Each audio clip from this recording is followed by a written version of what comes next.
It's been more than a month since the US shutdown began, but there seems to be some respite in sight for the federal workers who are about to lose their second pay this month.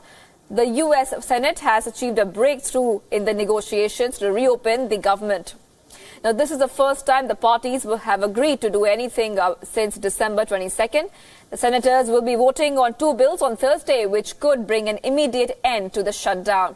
The plan is a compromise between Senate Majority Leader Mitch McConnell and Minority Leader Chuck Schumer. But what are the two bills? Well, the first one is a Republican-backed measure.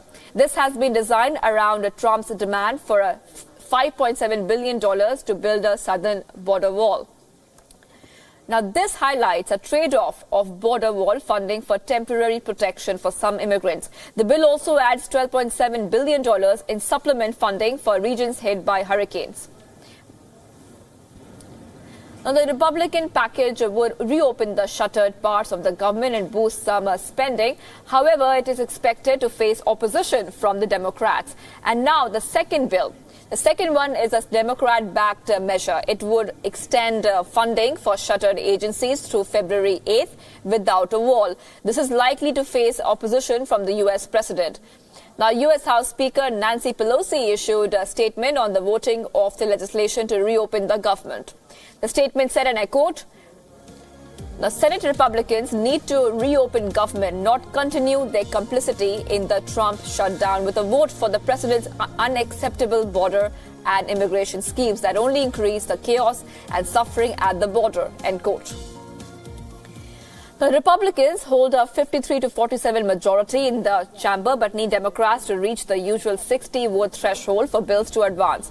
Trump could veto both of the bills, prolonging the partial shutdown. Senate Majority Leader Mitch McConnell said that Trump's offer was the only way to reopen the government. He tweeted, and I quote, "The proposal outlined by President would reopen the government fully. It's the only proposal currently before U.S. can be signed by the president and immediately reopen the government," end quote. Meanwhile, the White House press secretary Sarah Sanders has said U.S. President Donald Trump is the only one who is trying to help the people.